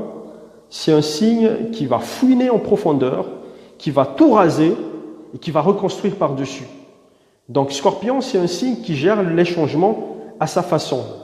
Donc, si vous avez c'est pour ça que quand on dit Scorpion, on pose la question à quelqu'un de quel signe tu es. La personne va répondre Scorpion. Ah, hein, on a un peu peur parce que Scorpion, c'est ça, d'accord. Mais ce qui est intéressant avec Scorpion, c'est que c'est le signe qui va être le meilleur de tout le zodiaque, en fait, à mettre en place des actions à grande échelle, à changer des choses, à révolutionner des choses.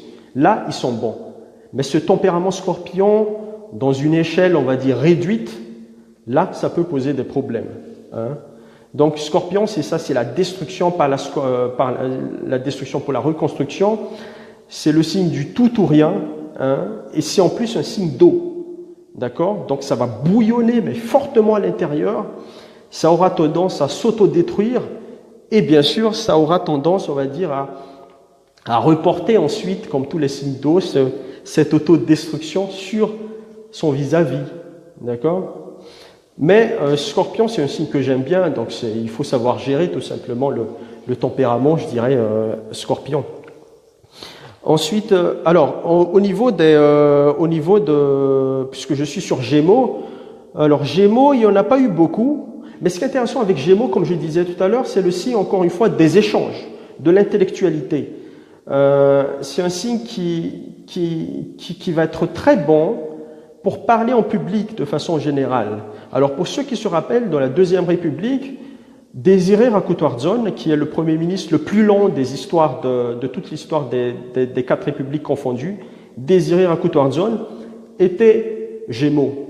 Et le personnage, en fait, on reconnaissait le personnage à travers ses discours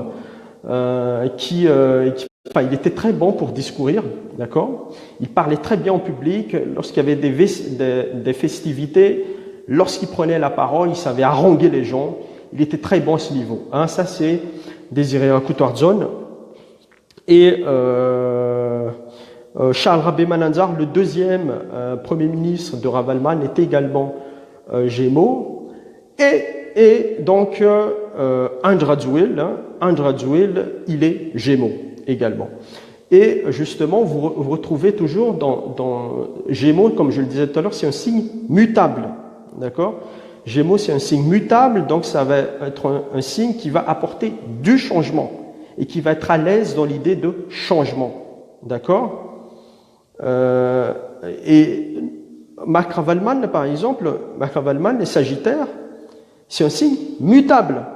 D'accord? Donc, dans l'histoire, finalement, de toutes les républiques, dans l'histoire de toutes les républiques, finalement, ce changement, finalement, vient toujours d'un signe mutable. D'accord? Le signe mutable, c'est le signe en politique qui va vraiment être à l'aise sur tous les bords politiques. D'accord?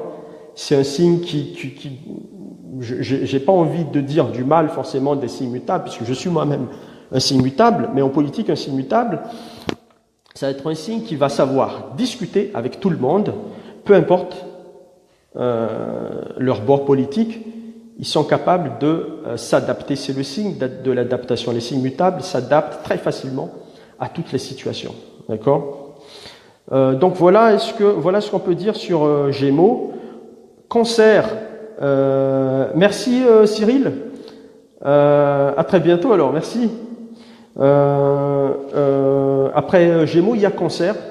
Cancer, donc j'ai suffisamment parlé de Cancer tout à l'heure. Encore une fois, Cancer, c'est le signe de l'eau, hein, d'accord. Cancer, c'est un signe de l'eau, donc qui aura tendance à ressentir les choses et à vivre justement en fonction de leurs sentiments. C'est le signe tourné vers les traditions, vers la famille, vers le passé. J'ai oublié de le dire tout à l'heure, mais Cancer, ça va être vraiment le signe du passé, d'accord. Et c'est d'ailleurs pour ça que c'est d'ailleurs pour ça que non, pas signe mutant, on dit signe mutable, hein, donc oui, on peut parler de mutant dans l'idée de changement, si tu veux, mais c'est pas forcément dans le mauvais sens. Alors Cancer, c'est également, comme je disais tout à l'heure, Cancer. Alors, si on regarde qui c'est qui était Cancer, par exemple, Eugène Mangalaz était Cancer. Eugène Mangalaz était Cancer. Et vous voyez tout de suite dans le tempérament du personnage que c'était un Cancer. Pourquoi? Parce que déjà, c'est le mandat de Premier ministre le plus court de l'histoire de Madagascar, une 60aine de jours, pas plus. Et vous voyez, quand il était parti, enfin, quand il a quitté, il a démissionné, Eugène Mangalaz avait dit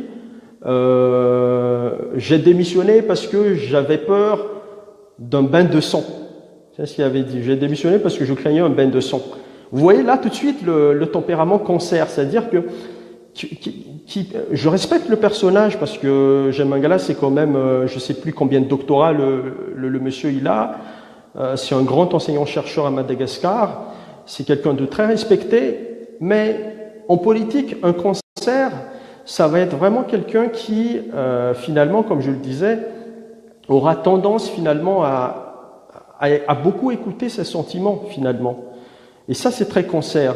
Et c'est comme ça qu'il n'a finalement pas réussi à former son gouvernement, puisque voilà, il écoutait vraiment beaucoup l'avis des uns et des autres, etc.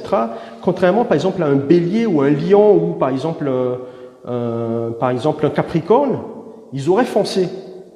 C'est-à-dire que même s'il y a eu une pression de part et d'autre, etc., ils auraient formé leur gouvernement. Le gouvernement serait né, on va dire. Mais voilà, Cancer en politique, vraiment, on va écouter ses sentiments. On n'a pas envie de blesser parce que tout est familiarisé, etc. Tout est familial, le gouvernement est familial, etc. Et donc ça peut poser un problème au niveau du Cancer, par exemple, en politique. Alors moi, par exemple, j'ai un autre problème, c'est que le premier ministre de Ravaloman, c'était Jacques Sylla. Jacques Sylla, en fait, c'est comme le problème de notre ami tout à l'heure, il est né à la limite. Et comme je ne connais pas son heure de naissance, donc soit il est Cancer, soit il est Lion. Mais tel que je connais le tempérament du personnage, c'était quelqu'un qui était très attaché aux traditions. C'est quelqu'un qui était finalement un peu plus, on va dire, un administrateur de gouvernement qu'un vrai Premier ministre qui va combattre vraiment sur tous les fronts. En même temps, comme il avait un président qui incarnait plutôt ce rôle-là, il était plus un administrateur, on va dire, du gouvernement. Et c'est pour ça que j'ai tendance à croire, mais il faut voir à quelle heure il est né. Pour ceux qui connaissent Feu Jacques Sylla, est-ce qu'ils peuvent dire à quelle heure est-ce qu'il est né pour confirmer que, je pense qu'il était Cancer, mais pas Lion. Donc voilà, ça c'est le tempérament Cancer finalement en politique. Donc si vous êtes Cancer, vous voulez faire de la politique, laissez un peu, on va dire, mettre aussi parfois de côté vos sentiments, et puis essayez un peu de partir sur un peu plus de rationalité, un peu plus de froideur, parce que la politique, c'est pas forcément quelque chose d'évident à ce niveau-là. Alors, on a terminé sur le Cancer, on part maintenant sur le Lion. Alors, Lion, comme je vous le disais, c'est un signe, Lion, c'est un signe de feu, naturellement. Lion, c'est un signe, oui. Alors, très bien, je reçois des... Alors, Lion, c'est un signe de feu. Lion, c'est un signe de feu. Ce qui est intéressant avec le Lion, c'est un signe c'est le signe de l'exubérance. D'accord? Un lion, j'ai oublié de le dire tout à l'heure, mais le bélier a comme planète qui gouverne Mars, donc la planète de l'action, d'accord? Le taureau a comme planète qui gouverne Vénus, d'accord? On est dans l'esthétique, etc. Ne pensez pas au taureau comme la bête, sauf lorsque vous l'énervez, bien sûr. Si vous prenez par exemple le cancer a comme planète la lune, vous voyez très bien qu'on est dans les sentiments. La lune, ça évoque en fait les sentiments, l'intériorité, si vous voulez. Le Gémeaux a comme planète Mercure. Mercure, c'est l'intellectuel, etc. Et si vous prenez le Lion, devinez c'est quoi la planète du Lion? C'est le Soleil. Donc c'est pas une planète, c'est un astre, c'est un lumineux. Hein, c'est un astre lumineux, c'est une étoile, on va dire. Eh bien, le Lion a comme planète, enfin a comme astre qu'il gouverne, le soleil. Un lion, quand il entre dans une pièce, ou un lion, quand il est dans un groupe, on va reconnaître forcément le lion, parce que le lion aura tendance, comme tous les signes de feu, à agir, mais surtout se mettre en premier plan. Ça, c'est très lion. Et c'est un signe qui ne supporte pas, comme je le disais tout à l'heure, de se faire voler la vedette. Lion, et ils le prennent très mal, en fait, s'ils ne sont pas au premier plan. Et donc, pour les personnes, pour les natifs du Lion, moi, s'il y a une chose que je peux vous dire, c'est vraiment essayer, si vous voulez, rendez-vous compte que vous ne pouvez pas être systématiquement au top de votre forme, d'accord? C'est-à-dire qu'il peut y arriver des moments où vous avez une baisse de forme, etc. Vous ne pouvez pas non plus être tout le temps le centre d'intérêt, d'accord? Et que accepter également parfois de laisser la place, d'accord? Par contre, Lion, comme tous les tempéraments de feu, ça va être l'intelligence dans l'action. Et puis, ce qui est intéressant avec le Lion, c'est que c'est le signe qui aura tendance à materner. C'est un peu comme le Cancer, qui est un signe qui a tendance à materner son entourage, sa famille. Le Lion, il est pareil. Hein. Pensez au chef de la meute, le Lion qui finalement va avoir sa troupe et va être au petit soin pour sa troupe, d'accord? Donc si vous êtes avec un lion, acceptez le fait que c'est quelqu'un qui aura envie de se faire complimenter régulièrement et il faut pas être en retard à ce niveau-là, d'accord? On poursuit, après le lion, on a la Vierge, d'accord? Et donc la Vierge, c'est quoi? La Vierge, c'est vraiment celui qui va dire... qui va couper court finalement au lion. C'est comme le taureau qui va couper court finalement à l'élan du bélier, d'accord? C'est pareil. En fait, les signes qui se suivent comme ça, en fait, font tout le temps pareil. C'est-à-dire que la Vierge, par exemple, par rapport au lion, la Vierge va dire ça suffit. Il faut arrêter. D'accord? C'est pour ça que la Vierge va être un peu plus, dans la retenue, d'accord? Et dans l'analyse, la Vierge, c'est le signe qui va tout essayer de comprendre autour de lui, d'accord? Et vraiment de façon minutieuse. Ça, c'est très Vierge. C'est-à-dire que c'est le signe qui va essayer de comprendre tout ce qui se passe, et ce, de façon minutieuse.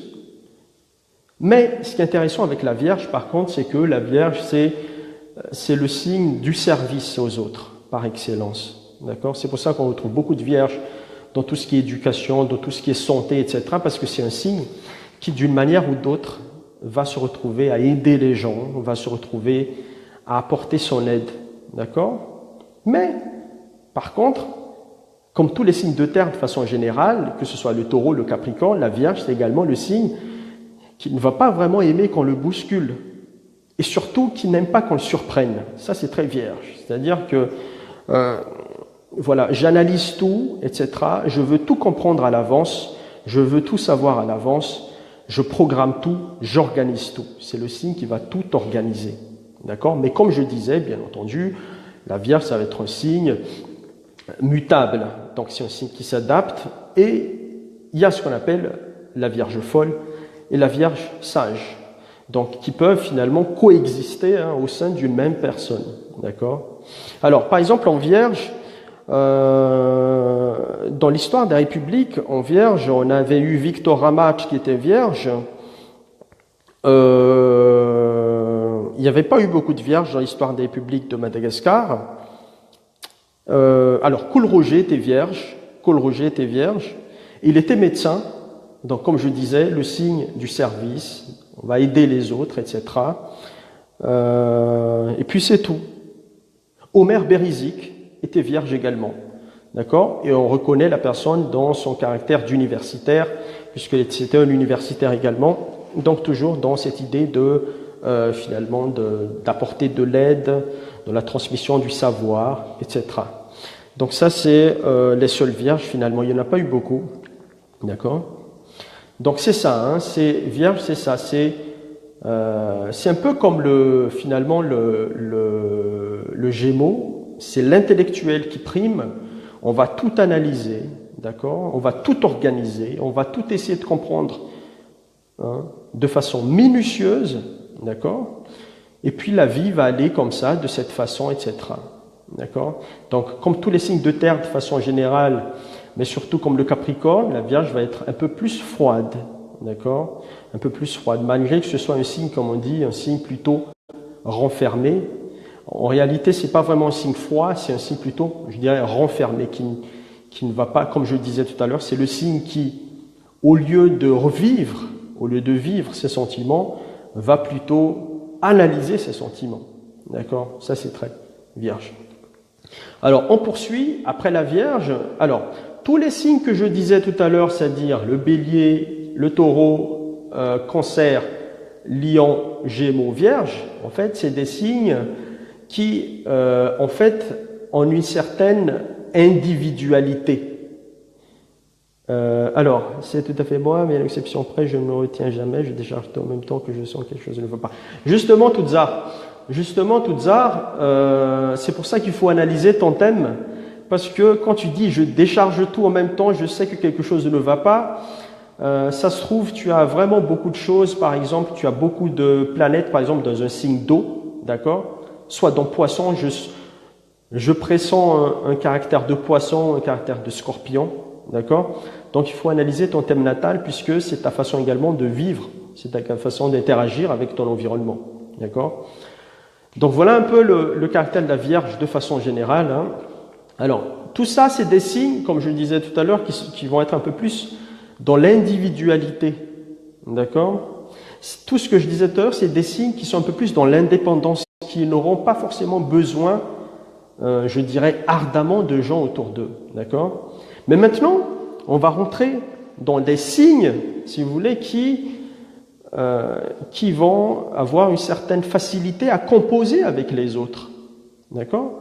Les signes précédents dont je parlais tout à l'heure ont vraiment du mal à composer avec l'autre.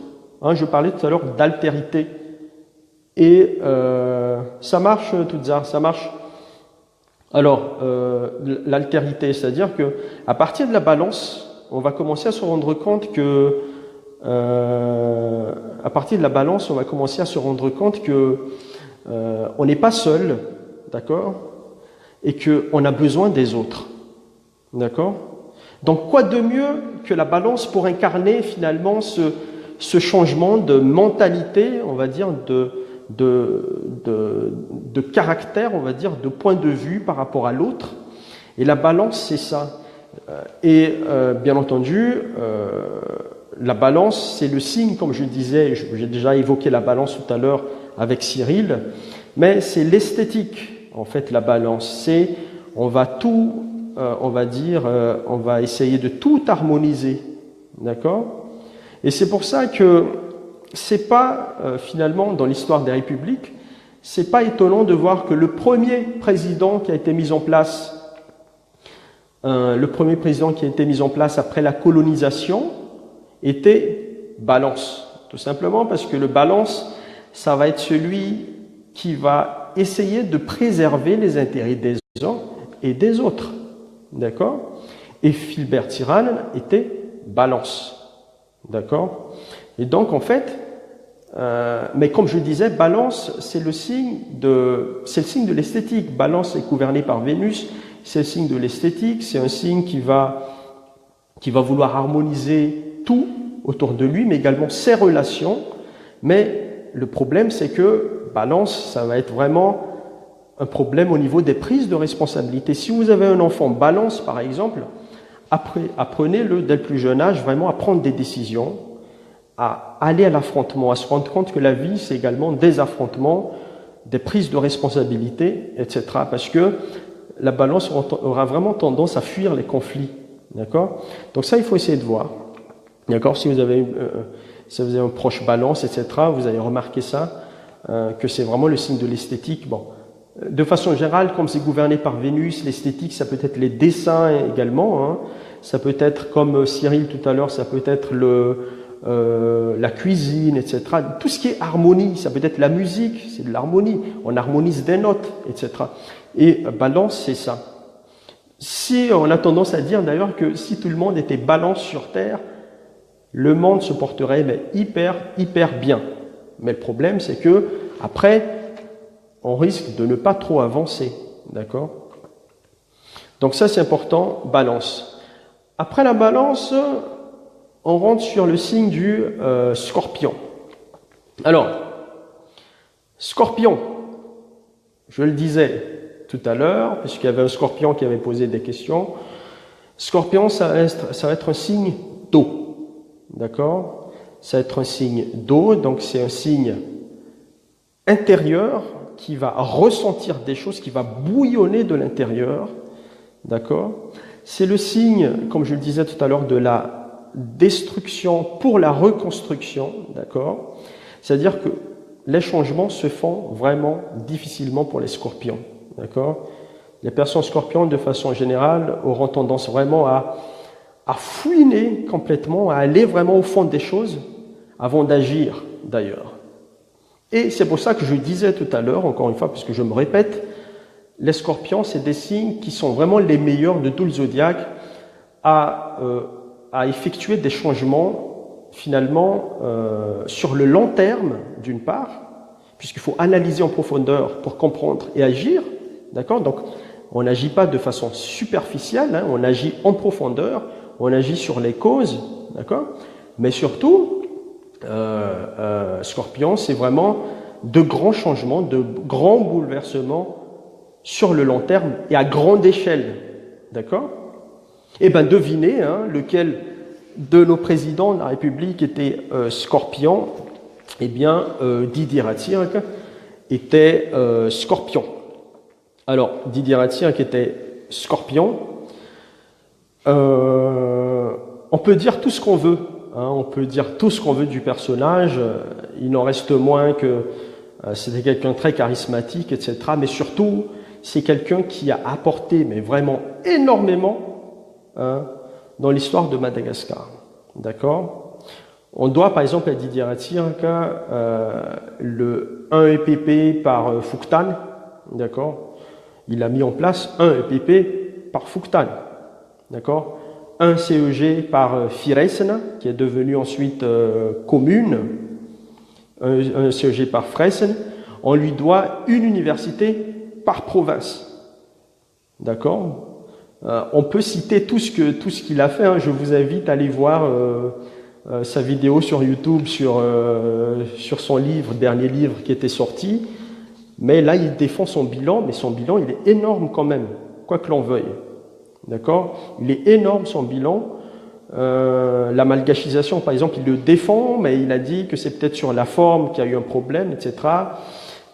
Et qui fait que tout le monde soit pas content par rapport à lui. Mais quoi qu'il en soit, c'est vraiment Scorpion, c'est le signe qui va apporter de grands changements sur vraiment sur un caractère, on va dire, sur du macro, on va dire, sur du global.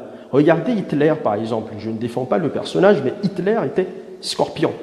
Donc vous voyez ce qu'il a fait par rapport à l'Allemagne et par rapport au monde de façon générale. Donc ça, c'est vraiment le caractère du Scorpion. Qu'est-ce qu'on peut dire également? Alors, notre actuel président de la République, le président Eradjon-Armapian, est Scorpion. Il est Scorpion et en fait, ce qui est intéressant avec les Scorpions, comme je le disais tout à l'heure, c'est un signe qui va analyser en profondeur, d'accord, avant d'agir, d'accord, c'est un signe fixe. C'est pas un signe cardinal, comme je disais tout à l'heure, c'est-à-dire qu'on va être dans l'action immédiatement et agir. Hein. On va essayer de comprendre d'abord ce qui se passe avant d'agir. C'est le signe qui a besoin de temps finalement. Je ne suis pas en train de le défendre ou quoi que ce soit, mais de façon générale, Scorpion, c'est ça.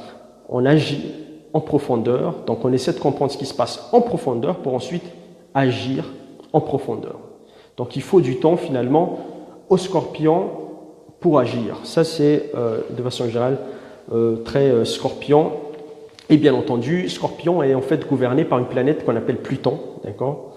Et Pluton, c'est pour ça que les gens qui sont Scorpions aiment un peu tout ce qui est un peu mystique, tout ce qui est univers pas forcément rationnel, qu'on ne comprend pas forcément. Et effectivement, les personnes Scorpions adorent ça parce que Pluton, c'est quand même la planète cachée, tout ce qui est caché, etc. Donc des choses qu'on ne dit pas forcément, qu'on ne dévoile pas forcément. Donc ceux qui sont Scorpions vont forcément, mais c'est le signe qu'on reconnaît très facilement les Scorpions. Alors après Scorpion, viennent maintenant les Sagittaires. Alors Sagittaire, ça c'est très intéressant. Sagittaire, c'est un signe de feu. Donc pareil hein, que le Lion, que le Bélier, il y a l'énergie, etc. Il y a l'action, il y a le trop-plein d'énergie. On aura tendance à agir, mais le Sagittaire, c'est quoi? Si je dois parler du Sagittaire, je dirais tout simplement voyage, tout simplement. Sagittaire, c'est le signe du voyage. C'est un signe qui va adorer voyager, voir de nouvelles choses, d'accord? Et à défaut de voyager, je dirais physiquement, Sagittaire, ça va être le signe qui va plutôt voyager dans son esprit. Les personnes Sagittaires, de façon générale, et ça c'est propre à tous les Sagittaires, parce que c'est une espèce de signe d'élévation finalement, les Sagittaires. Ils vont s'élever. Et les personnes Sagittaires, de façon générale, c'est le signe qui va essayer de savoir, de se poser la question, mais qu'est-ce que je fais sur Terre finalement? Qu'est-ce que je fais sur Terre? Pourquoi je suis sur cette Terre? Et tant que le Sagittaire n'aura pas cette réponse de qu'est-ce que je fais sur Terre, eh ben le Sagittaire il va avoir des problèmes hein, parce que il va pas se reconnaître, d'accord. Ce qui est intéressant avec le Sagittaire, c'est que c'est un signe d'élévation, comme je le disais tout à l'heure, mais également le signe qui va avoir des plaisirs en fait très onéreux. En fait, je reconnais les Sagittaires là-dedans. C'est-à-dire que Sagittaire, c'est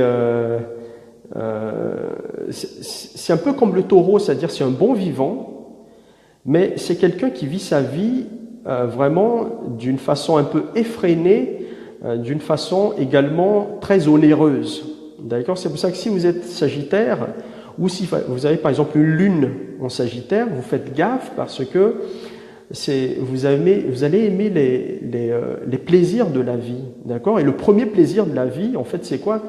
C'est le repas, c'est l'aliment, la gastronomie. C'est pour ça que Sagittaire, de façon générale, c'est le signe, en fait, qui aime les bons plats, de façon générale. Et par articulation à ce que je disais tout à l'heure, les personnes Sagittaires, si elles font pas gaffe, c'est-à-dire, par exemple, si elles n'arrivent pas à trouver pourquoi eux, ils sont sur Terre, parce que, comme je disais tout à l'heure, Sagittaire, c'est la philosophie, on essaie de philosopher sur la vie, etc. Eh ben, ils auront tendance finalement à se verser dans ces plaisirs onéreux finalement de la vie. Donc ça, c'est très Sagittaire.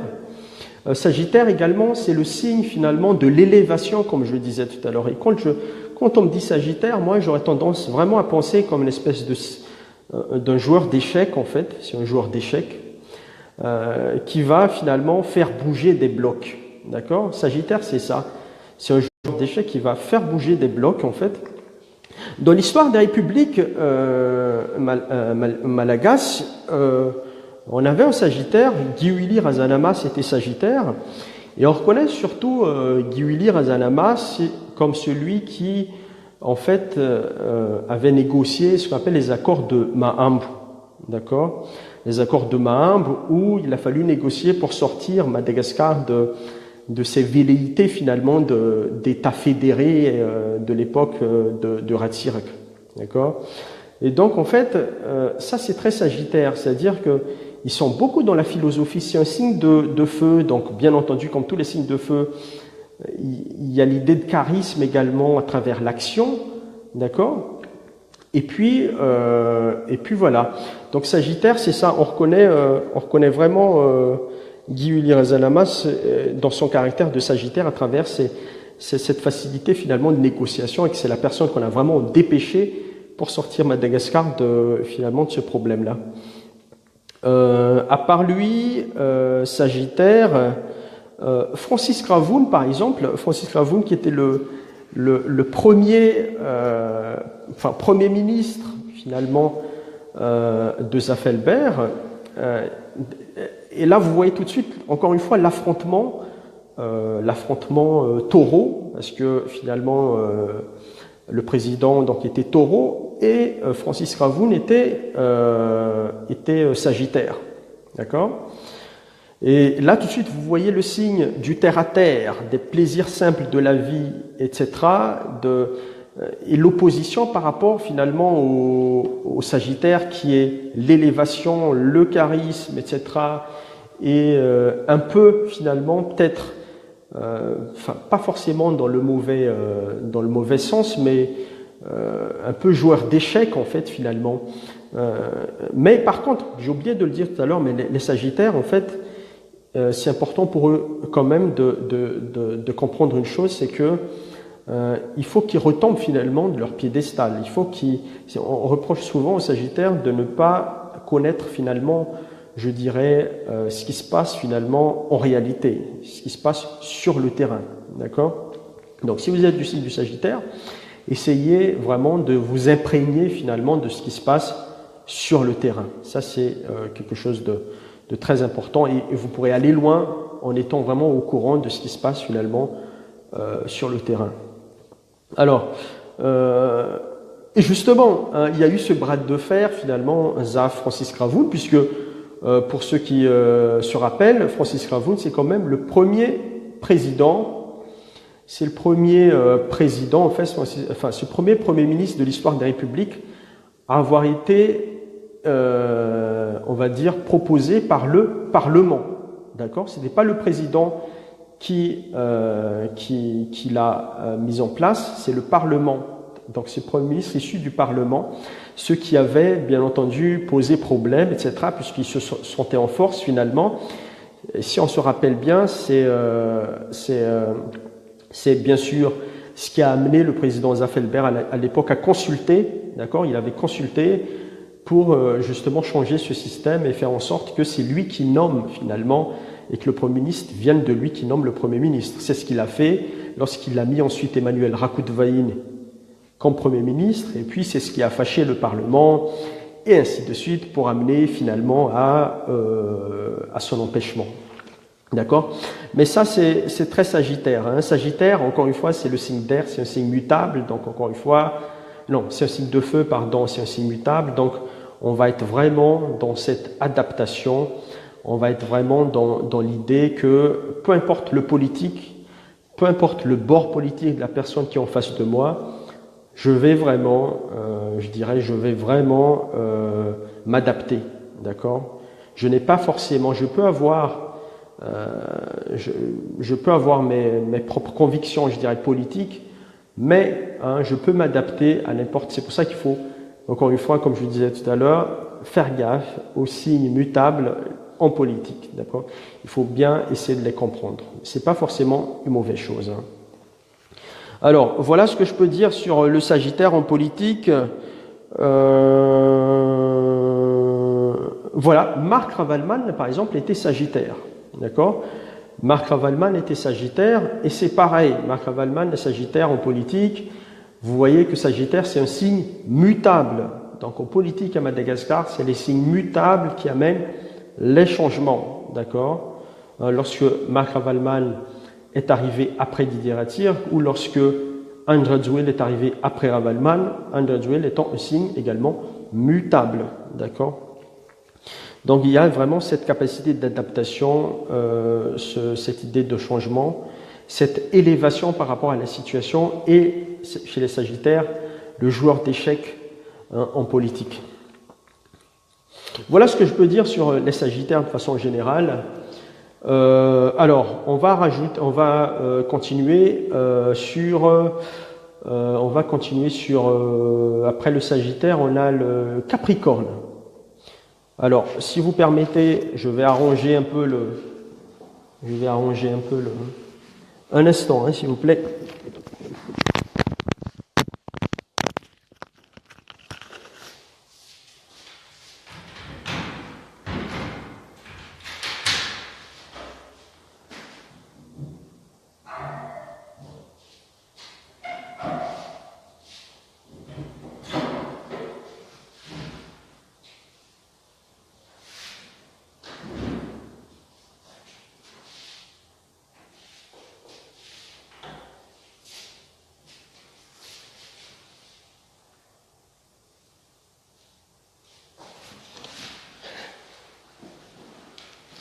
Bien.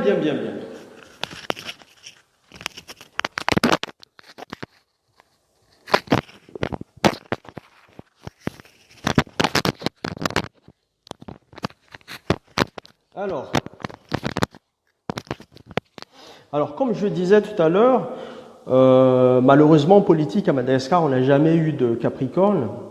Je ferai le bilan tout à l'heure, mais on n'a vraiment jamais eu de Capricorne en politique à Madagascar. Ce qui est intéressant, c'est que le Capricorne, comme je disais tout à l'heure, c'est un signe de terre, d'accord? C'est un signe de terre, c'est un signe de conviction également, d'accord? C'est un signe de conviction, d'accord? C'est le signe qui va être un peu plus dans les lois, dans les traditions politiques, dans les institutions. On va mettre en place des institutions, d'accord? Et surtout, ce qui est intéressant, c'est que c'est un signe qui va être un peu plus tourné vers sa carrière, comme je le disais tout à l'heure. Les Capricornes sont vraiment tournés vers leur carrière. C'est pour ça qu'il ne faut pas reprocher à un Capricorne d'être un peu trop carriériste, parce que après, c'est tout le monde qui pourra en bénéficier. Hein. Si le Capricorne réussit à atteindre son objectif, c'est tout à une échelle nationale, par exemple, un Capricorne, ça va être celui qui va réussir à instaurer, par exemple, l'état de droit, d'accord, qui va mettre en place vraiment l'état de droit, etc., le respect des lois, la responsabilité finalement de tout un chacun par rapport à leurs actes en politique. Ça, c'est les Capricornes. Qu'est-ce que je peux dire également sur les Capricornes? Je pense que j'ai déjà tout dit tout à l'heure. C'est le respect des lois, c'est la froideur également. Et surtout, moi, c'est ce que je conseille aux Capricornes, comme je disais toujours, c'est vraiment, même si vous avez, encore une fois, vous vous êtes trompé de montagne, changez de montagne et allez toujours de l'avant. Capricorne, c'est un signe, comme je disais tout à l'heure, c'est un signe cardinal, d'accord? C'est un signe cardinal, donc c'est un signe d'élan, c'est un signe d'impulsion. Allez-y, allez jusqu'au fond de vos convictions et ne changez pas, d'accord? Ça, c'est ce que je peux dire donc finalement sur les signes le signe du Capricorne. Après le Capricorne, on a le Verseau. Le Verseau. Alors, Verseau, c'est un signe très particulier. Hein. C'est un signe très particulier parce que Verseau, ça va être quoi? C'est un signe d'air. Donc, encore une fois, les échanges, la communication, l'intellectuel, etc., la curiosité intellectuelle, ça c'est très Verseau. Verseau également, un peu comme Gémeaux, c'est le signe de l'indépendance. Ça c'est très Verseau. Mais ce qu'on peut dire également sur Verseau, c'est que Verseau est gouverné par une planète qu'on appelle Uranus. Et donc en fait, Uranus va apporter au Verseau un caractère un peu moderne, si vous voulez, du modernisme. Le Verseau souvent va être en avance sur son époque. Ça c'est très Verseau. Et souvent, un Verseau on reconnaît très facilement, puisque une personne Verseau, souvent, et c'est ça le paradoxe chez les Verseaux de façon générale, c'est que c'est un signe d'indépendance, mais qui a besoin des autres. C'est-à-dire qu'en fait, le Verseau a besoin de se retrouver en groupe pour affirmer finalement sa différence. D'accord? Ça, c'est très Verseau. D'accord? Et donc, voilà ce que je peux dire sur les personnes Verseau de façon générale. En politique, Verseau, ça va être vraiment les nouvelles idées, etc. Et comme je le disais, Verseau, il n'y a jamais eu de Verseau dans l'histoire de toute la République de Madagascar, que ce soit en président de la République ou en Premier ministre. Il n'y a jamais eu de Verseau. Pourtant, Verseau, c'est ça. Che Guevara, par exemple, avait un fort côté Verseau dans sa carte natale, et on sait ce qu'il a fait. Pourtant, Verseau, c'est ça, c'est le modernisme, etc. C'est le petit truc qui va faire la différence. Verseau en politique, ça va être des idées nouvelles, d'accord, qui méritent finalement d'être mises en place, d'être testées. Et il faudrait vraiment que l'on puisse demain, après-demain, par exemple, élire Verseau finalement à la tête de l'État, puisque ça va être quelqu'un qui ne va pas se complaire on va dire, dans le fait, comme on dit tout le temps, d'expédier les affaires de l'État. Ils vont vraiment aimer trouver de nouvelles idées, etc. Mais surtout, c'est un signe fixe. D'accord? Donc, ils seront capables de mettre en place leurs idées, de les conduire vraiment sur le long terme. D'accord? Les conduire sur le long terme. Donc ça, c'est très intéressant comme signe, le Verseau, à ce point-là, et notamment, finalement, je dirais en politique. Et enfin, donc, le dernier signe astrologique, ça va être le Poisson. Le Poisson. Alors, j'ai jamais parlé du Poisson tout à l'heure, mais alors, quand vous pensez au Poisson, imaginez tout simplement le Poisson qui est dans l'océan, tout simplement. Et quand vous êtes dans l'océan, vous n'avez plus de repères. Quand vous êtes dans l'océan, il n'y a pas de phare, il n'y a pas de rive, il n'y a personne. Vous êtes livré à vous-même. Poisson, c'est ça. En fait, c'est le dernier des signes finalement. Finalement, c'est comme si c'est un signe qui n'est plus sur Terre finalement. Le Poisson, en fait, ce qui est intéressant, c'est que le Poisson, déjà, de 1, ça va être le signe.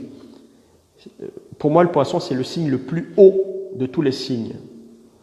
Ils sont hyper sensibles, les Poissons. Ils sont hyper sensibles. Les Poissons, c'est également une grosse intuition. C'est-à-dire que quand un poisson, un natif du Poisson vous dit que il sent quelque chose, ou peu importe ce qu'ils sont, souvent leur intuition ne leur trompe pas. Souvent leur intuition ne les trompe pas parce que ils ont cette façon de percevoir les choses vraiment un peu plus poussée finalement, un peu plus fortement que la majorité des gens, de façon générale. Donc les poissons, si vous avez un poisson autour de vous, ça va être vraiment la personne qui va tout sentir, vraiment qui aura du flair par rapport à tout. En plus, poisson, c'est un signe mutable. Donc en politique, par exemple, un poisson, c'est quelqu'un qui aura du flair, mais également un signe mutable, donc qui va vraiment s'adapter facilement, par exemple, à tous les bords politiques, puisqu'on est en train de parler politique. Mais malheureusement, par contre, ce qui est intéressant avec le Poisson, c'est que c'est le signe, comme on dit, de la perméabilité, en fait. C'est-à-dire que les poissons, de façon générale, sont des signes très perméables. Quand je dis perméable, c'est d'une part, ils perçoivent, c'est-à-dire ils reçoivent, mais également perçoivent beaucoup des ondes positives ou des ondes négatives, mais perméables aussi de l'intérieur vers l'extérieur. C'est-à-dire qu'un poisson, si un poisson est fâché, par exemple, ou si un poisson ne va pas bien, il va s'arranger justement pour faire en sorte que tout le monde autour, que ça se reflète finalement, ça se répercute sur tout le monde autour. D'accord? Ça, c'est très Poisson. Mais bien entendu, Poisson, comme je disais tout à l'heure, va prendre en fait tout ce qu'il y a autour de lui